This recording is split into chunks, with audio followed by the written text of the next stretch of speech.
In this video, we're gonna make another type of pie. So this pie is a little bit different because, well, the filling and the crust are actually, they're just incredibly different. So we're gonna start off with the crust. And for this chocolate mousse pie, we're gonna use a cookie crust instead of a pie dough pie crust that we've done for the last couple pies. So that always starts with some sort of already baked cookie. You could bake those cookies yourself, depending on what your needs are. Sometimes you do, sometimes you don't. In this case, I haven't, so these are just Oreos. Oreos are a really common choice for cookie crusts. Graham cracker is really high up there too, but you could really use any kind of hard cookie crust for this style recipe. So I have my Oreo cookies scraped out. You can actually buy Oreo cookies already crumbled, which is really, really nice. It's usually how you buy them in the industry. But I got just the Oreos, not because I wanted to eat the rest of the Oreos. But anyway, I have the whole Oreos, so I do need to crush them. Now, I would typically use a food processor to crush these into crumbs, but I got here and I found out that the food processor is locked away in Chef Hawkins' room and I don't have the key to the lock. So sometimes, remember, we have to improvise. So I looked for a blender and that was locked up too. And now I am going to physical labor, so that's fine. I'm gonna get some anger out today anyway. So I have just a half sheet pan and a small pan, and I'm just gonna go through and crumble all these into a really, really fine crumb. And after I've done that, I'm gonna take the butter from my recipe, which is right here, and I'm gonna melt it. And then I'll show you what that looks like when it's all brought together. But for a cookie crust, it's actually pretty simple. Usually it's just cookies and butter. Sometimes people will add some spices. Sometimes people will add some salt. Sometimes people will add some extra sugar. But the most simple version is what we're doing today, and that's just the cookies with some melted butter. So I'm gonna take a couple of minutes to go ahead and crush all these crumbs and melt the butter, and then I'll show you how it's mixed. All right, so I crushed all of my cookie crumbs finally. So now it's time to make our cookie crust. And the process is really, really simple for this. So I have my cookie crumbs and my already melted butter. And I'm just gonna go in here with that. I have a sheet pan and my pie plate. So just like that. And I don't have any utensils because I'm actually gonna use my hands to mix this. Now I melted this butter and I let it cool a little bit because I don't want it to be screaming hot again because I'm putting my hands in there. You don't have to mix this by hand, but I'm going to use my hands to put it into the pie plate. So it's kind of like I might as well, because I'm already going to get it all over my hands. That way, again, that saves you one dish. Now if you were making a giant batch of this, you would probably do it in a mixer. But I'm only making a little bit. So I just want to get it all mixed in, real simple, just until all of it looks wet. And then I want to check it in my hand to see if it is moist enough. Now I always want to check this because, especially when the manufacturer has made a cookie, I don't want, sometimes it can change a little bit, or it could be really dry in here, just like our pie dough, and it could accept moisture a little bit differently. So the way I want to check it is I'm going to take some in my hand and then I'm going to squeeze and I'm going to release. And so you see how this stays in a lump? That means that I've added enough butter. If this kind of crumbled apart like really, really easily, then this wouldn't be firm enough for my pie. So this is firm enough. And if it wasn't, I could just melt a little bit more butter and add it. Very, very easy. You don't want to add a lot of butter. You don't want to like just add way too much butter because then it can get like really tough, which we don't want either. But this is perfectly fine. So I'm just gonna sprinkle it, or dump it, dump it into my pie plate. And it looks like a lot, like it looks like the pie plate's basically full, but it won't soon. So what I'm gonna do first, I'm gonna spread it out flat, and I'm gonna start to work it a little bit up the sides, because the sides are the kind of hardest part. And right now I'm not pressing very hard, I'm just kind of trying to allocate it a little bit. I don't really want, the bottom is easier to do, so I always like to do the sides first. So as I kind of like push it up against the sides, I'm gonna start to use, so this is my dominant hand, so my right hand, and then my non-dominant hand is my left hand. So I use my non-dominant hand to kind of like help me form the top of the crust so it doesn't just spill out all over the place, and kind of keeps the top a little bit more neat. So now I'm pushing in a little bit more firmly to help get it nice and compact so it'll stay together.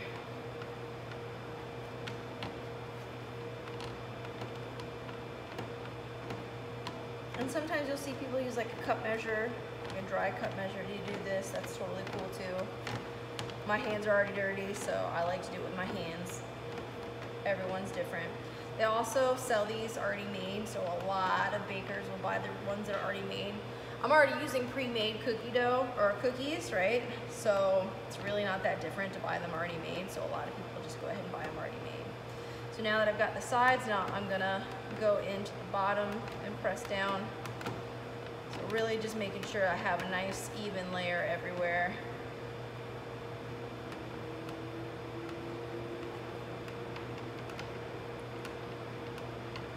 And not too thick in my corners either, but also not too thin, because if it's too thin, my pie will fall apart. And then when I'm happy with it, which I'm pretty happy with that, this is gonna go into a 350-degree oven for 10 minutes, and I'm actually giving you the time because this is black. It's not like you're gonna be able to see that it's changed at all.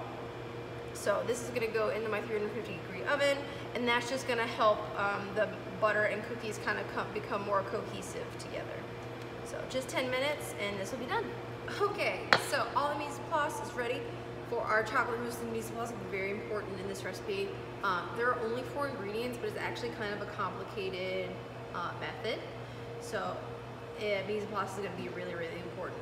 So what I have done is I have already melted my chocolate for this recipe in a double boiler. You're going to see my double boiler is still right here. And I brought it over here just so that while I was doing this, I didn't get too cold, because if it gets too cold, it won't mix well into our chocolate mousse.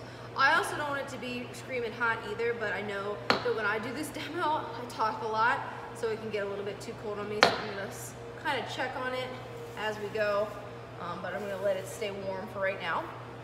And while that's done, but it's just gonna stay a little bit warm. Now I'm gonna go to my heavy cream, and I'm gonna get it whipping. Not on first speed, that's not fast enough. Not on second speed, not fast enough. On third speed. So we're gonna look for medium peaks here. We don't want them to get stiff because that's gonna make our mousse really grainy, which is not at all what we want. So what is a mousse? So a mousse is simply a light and airy thing. Typically, pastry chefs make it as a dessert, but you can also make savory versions. We won't make any savory versions in here, I don't think. Don't quote me on that. So it's usually lightened with one or a combination of 3 things. The first being whipped cream, which is what we're doing now. The next being whipped egg whites and whipped egg yolks. So it's usually, it can be 1 or up to 3 of those things. So this one's gonna have 2. So we're gonna have the whipped heavy cream and the whipped egg yolks, and that's what's gonna give it this really nice and light texture. So we whip all this air into it. It's gonna be light, nice and light and airy. So if you look here, my peak formed and then it kind of completely flopped over. So I definitely at my soft peak right now. Just a little bit more and I'll be at my medium peak. Remember, it does not take long. It's like 2 seconds, right? I always like to check just before I think it is. So you can see there, it peaked, but it kind of fell or flopped over. So that's exactly what I want. So this is done. And I just need to set it aside. Now there is some whipped cream here on the top, and what a lot of people want to do is they want to like knock this here. It's actually better practice to knock your hand against the whip attachment, because sometimes you can knock air out of your product. Whipped cream is relatively stable, but some things aren't quite as stable. So this whipped cream I can set aside till I need it. I don't want to put it back in the refrigerator because if it's too cold, it can make my chocolate set up too quickly. So now I need to whip my egg yolks. Now it seems funny to put this back in here because it's dirty looking, but whipped cream is going to go into my final product anyway, so I might as well use this same whisk here. But I wouldn't want to go the other way with like raw eggs. We're actually going to cook these in a way, so we're not going to have a problem there. Oh my god, that was terrible. I completely missed. Alright. So we're going to whip these egg yolks now until they reach what's called ribbon stage. The ribbon stage means when you pull up your whip attachment and you watch it fall, instead of the drips falling straight down, when they hit the surface, they kind of flow back and forth. So I'll show you what that looks like. This does take a while, so we're going to take a pause. And probably at this point, I'm safe to take my chocolate off, because again, I don't want it to be hot when I combine all these things. And I want to make sure that the temperatures are actually starting to get kind of close as well, because if I have really extreme temperatures, so I have like really hot chocolate and really cold heavy cream, what can happen is it can kind of shock our chocolate, and then we get these chocolate chips into our mousse, and it's chocolate chip mousse, not chocolate mousse, which I guess doesn't sound that bad, but it's not correct, so we don't want to do it that way. So we're going to let this go, and this does, like I said, take a while. In the meantime, I've already got my honey mise en place into a small pan, and I always mise en place it directly in the pan, just because, frankly, it's simpler. And I'm not sure, I guess you can't probably see it, but it's starting to get really light in color, which is a good sign. I'm going to grab our crust as well.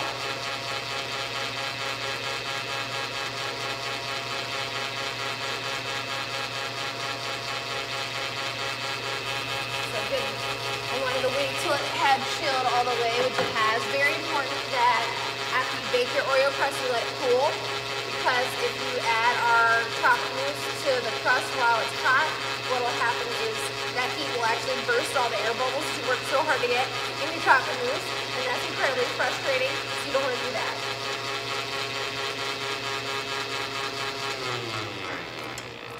Let me show you what we're working with right now. That angle, looks like you can see it better. So if I kind of pick up some of my yolks and I let them fall, I'm not sure if you can see it or not, but it's kind of going back and forth when it hits the surface. I hope you can see it. It's very hard to tell if you can see on my little cell phone. Maybe I'll try even closer. So it's actually, I can go a little bit further, but it's just starting to show the ribbon stage, which is awesome.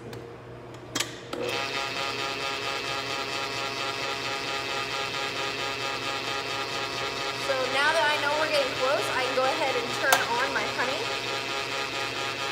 And I'm going to let this come all the way to a boil, which is not going to take hardly any time at all. And I have another spatula at the ready. There. And this honey might look a little funny, so over time, honey will kind of start to turn a little crystally. So you can see that there. It's not a problem at all. I'm just going to melt it. Not a big deal. It's definitely hasn't gone bad. So when you see your honey do that, all you gotta do is melt it, and it'll be fine. So while that's coming up, I can show you that we've gotten a little bit thicker, which is awesome. So real quick, if I hold it up, you see how thick it is, and it kind of goes a little back and forth when it hits the surface. That's our ribbon stage, which is perfect timing because our honey is coming to a boil, and honey cooking smells really weird. Just is what it is. But I want it to be 100% angry boiling because it's the heat from this honey that's going to sanitize and cook our egg yolks enough for them to be safe to eat. So I want to make sure it's as hot as I can get it. So I'm good there, and I'm going to directly go into my egg yolks, and I'm gonna turn it to second speed. Yeah, no, I'm gonna keep it at third speed. So I'm gonna stop it, and I'm gonna be right here. then I'm gonna pour this directly into my mixer, just a little bit at a time, and then I'm gonna turn it back on. Turn it off, a little bit at a time, back on. And by doing it slowly, I let the egg yolks get hot kind of a little bit slower than if I dumped it all in. If I dumped it all in, I would risk scrambled egg yolks, which I super don't want.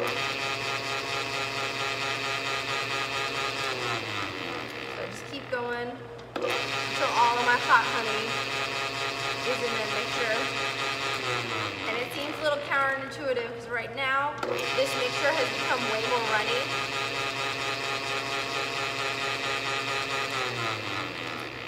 But it'll actually whip back up and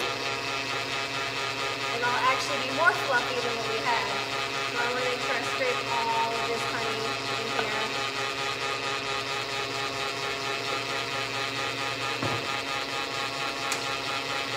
So I'm going to stop it real quick so I can show you that it is really running right now.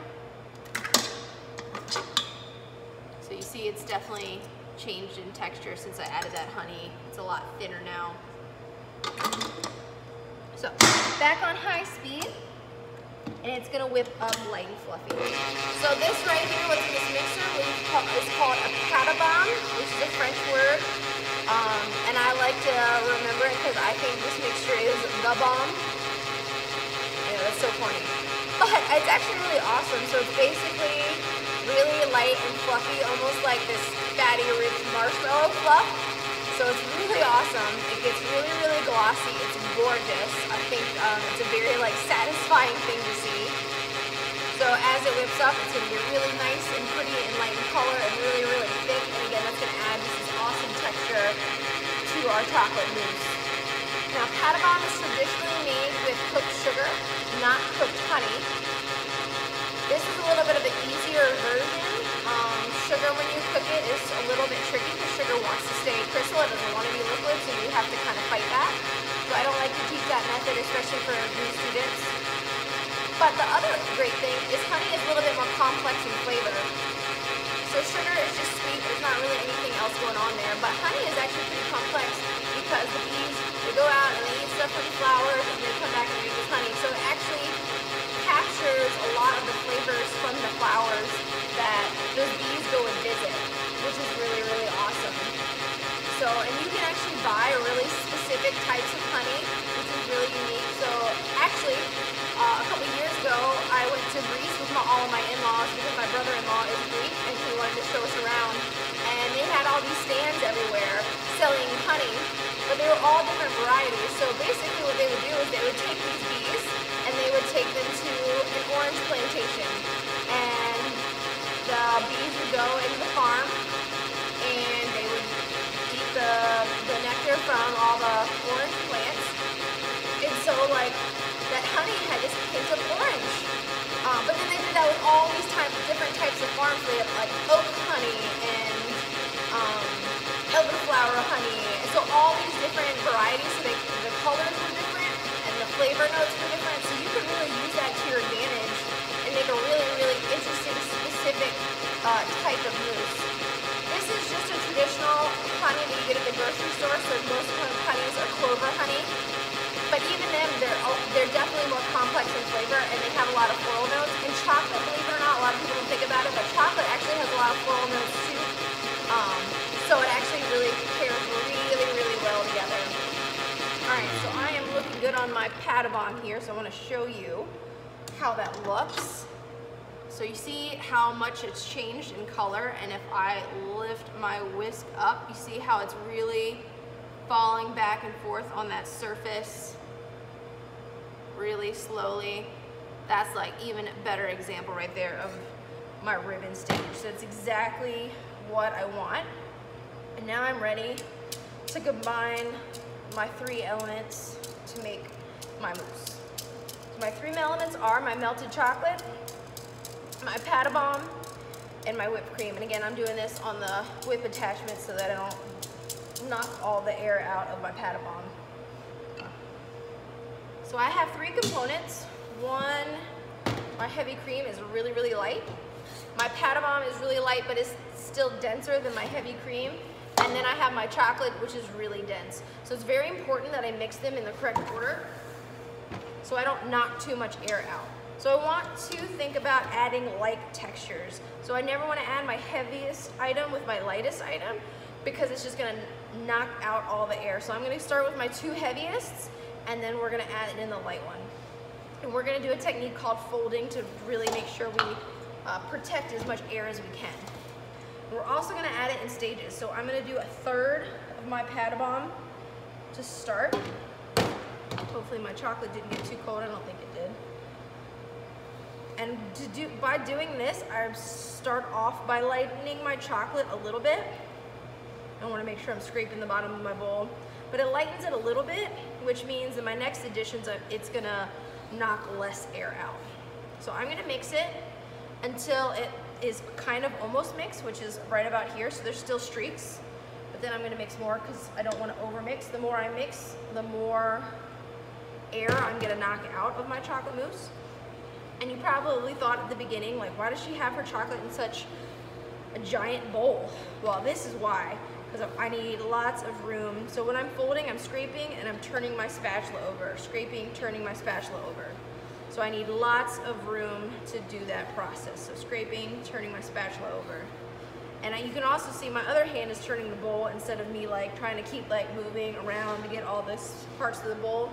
It's much easier, more comfortable for me to do it this way. So that's almost mixed through, so now I can add the rest of my pad bomb. And I'm adding this in thirds, not like a perfect third. Obviously, you didn't see me measure it out. You just want to get as close as you can to 1/3. So I can set this aside. And then I'm going to keep folding. And remember to get the sides as well as the bottom of the bowl. And I'm really turning, lifting over, pushing over. Just like the idea of folding your clothes. I don't know if you fold your clothes, but I'm sure you've at least seen someone fold clothes. So it's the same idea. All right, so I'm almost mixed in again. So I'm going to start with my heavy cream. And now you can see this mixture is way lighter than it was when it was just the chocolate. So now I can add my whipped cream.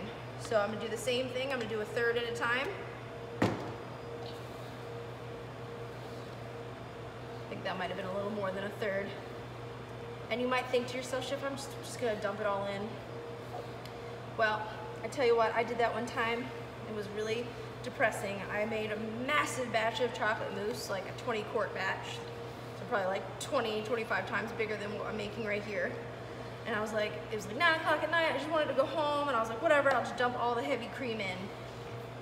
And it broke, which is to mean that it separated, because I added all this heavy cream that was cold, and the chocolate was still warm, so it didn't go well, it separated. And there's nothing you could do to fix that, so then I had to start all over again. So while it might seem a little ridiculous to do this step, it actually is gonna save you time from having to remake it. So I mixed it again till it was almost all the way mixed, and then I add my second addition, continuing to fold, looking all beautiful and light and fluffy.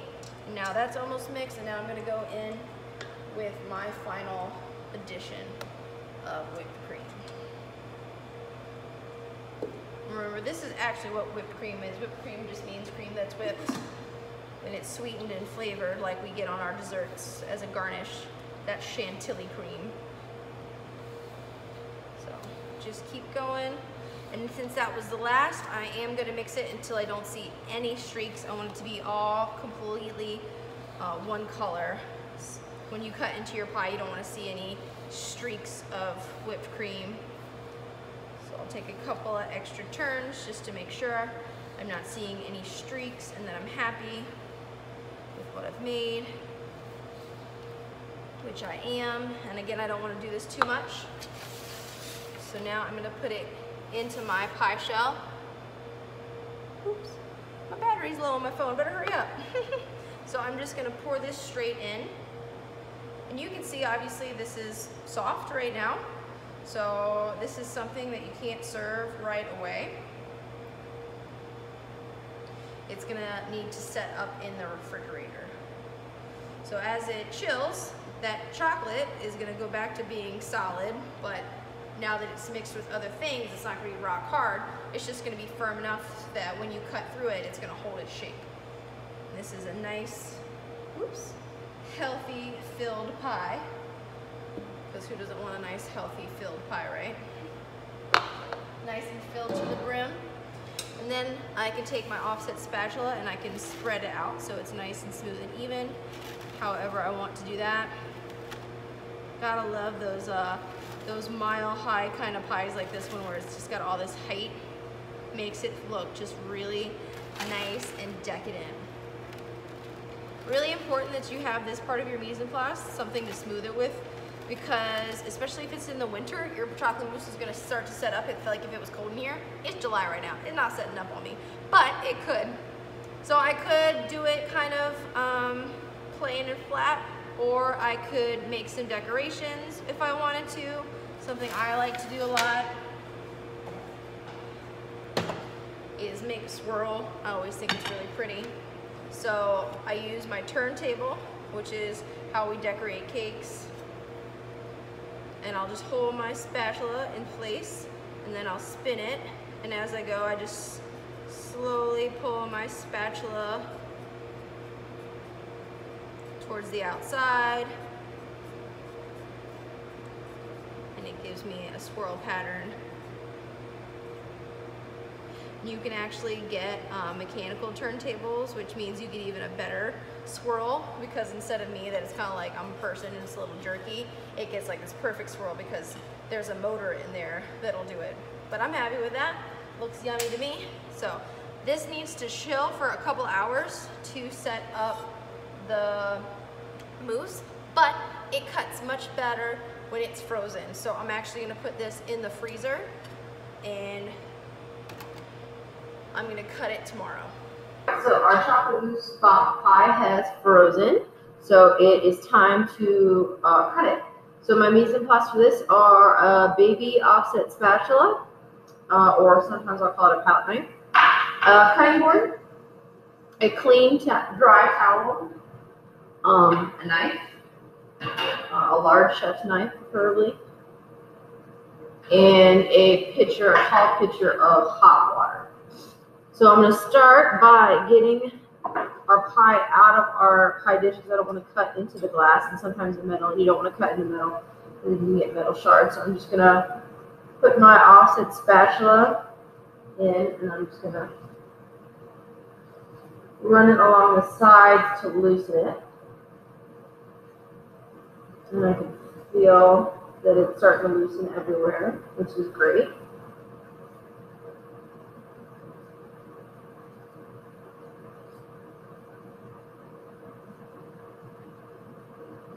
And once I've gone around, usually, and I just felt it, usually you'll feel it just kind of pop and loosen. And that's perfect. Just like that.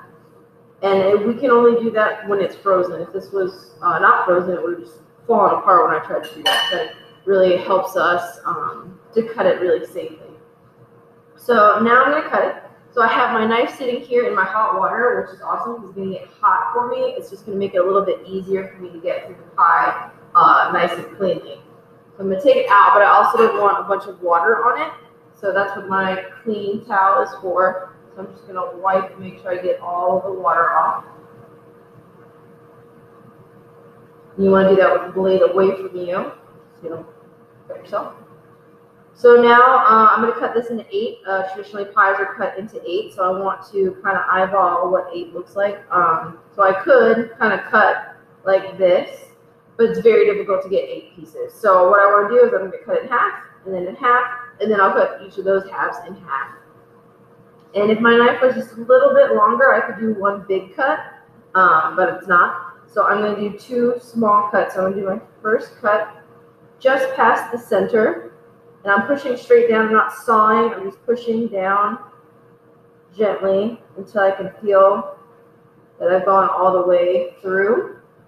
And then I'm going to hold the crust and I'm just going to drag it out the back. You don't want to drag it up because then you lose that nice clean cut.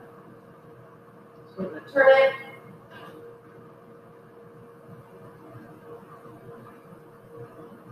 I'm going to do the same thing. I'm going to continue that line to get this pie cut in half. So I want to overlap that cut a little bit so I know that I've cut all the way through. I'm going to do my best to line it up and then cut all the way through. And you can see now that I've cut all the way through the pie. Now, hopefully you see that after every cut, I'm going back into my pitcher to clean off my knife. So again, it's keeping my knife hot, which is making it easier. But after that first cut, you can see my knife gets dirty, right? So by cleaning off every cut, it's nice and clean, so it's not going to leave kind of like a gunked up line. It's going to leave a nice, clean, sharp line. Nice, clean, sharp line. All right, so now I'm going to cut each half into half.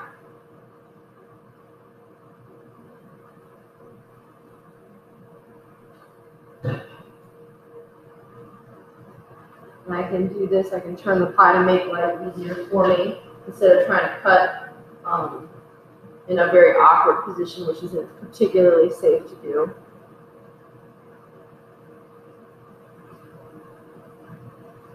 Again, just cut that in half again. So now I have 4 pieces, and I'm going to cut them into 2. So that's going to give me double the amount of slices. 4 times 2 is 8, which is perfect. 8 is kind of like the traditional size that people cut pies to. For service, it's just kind of a really nice serving size. It's not too big, but it's big enough. Go ahead and cut each one in half. Again, pulling out from the back, not pulling up. And I can move the pie, or I can move the cutting board to make my life a little easier. Pastry industry is full of lots and lots of hard work. So whenever we can, we need to think about what can we do to make our life easier. Like, so I'm right-handed, so for me to cut this in place is a little awkward. You can't really see it very well right now. Or definitely to cut this one would be really, really awkward. Like, you see how obviously my elbow is all wonky and weird. So take 2 seconds, move it. You're going to get a much more comfortable cut, and you're going to get a much better cut.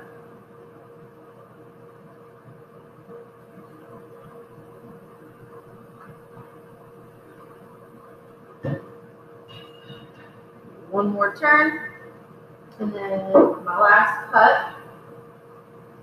And if I didn't clean off my knife, this cut right here would be really goofed up and disgusting, so that's why we do it. So every cut looks like the first cut every single time. It's exactly what we want. And I know I had some little crumbles of crust. That's totally okay. Anytime you have like an Oreo crust, it often gets a little rustic looking. I don't mind it. I kind of think about that when I'm making a dessert. How do I want it to look? And I like this more like rustic look. So I can do a couple things with this pie. I can put it in the freezer if I'm not going to ready to serve it now. Maybe I'm serving it tomorrow. Or I can put it in the refrigerator, let it start to thaw for service. It kind of depends on what I'm doing with my product, but that is how you cut our chocolate mousse pie.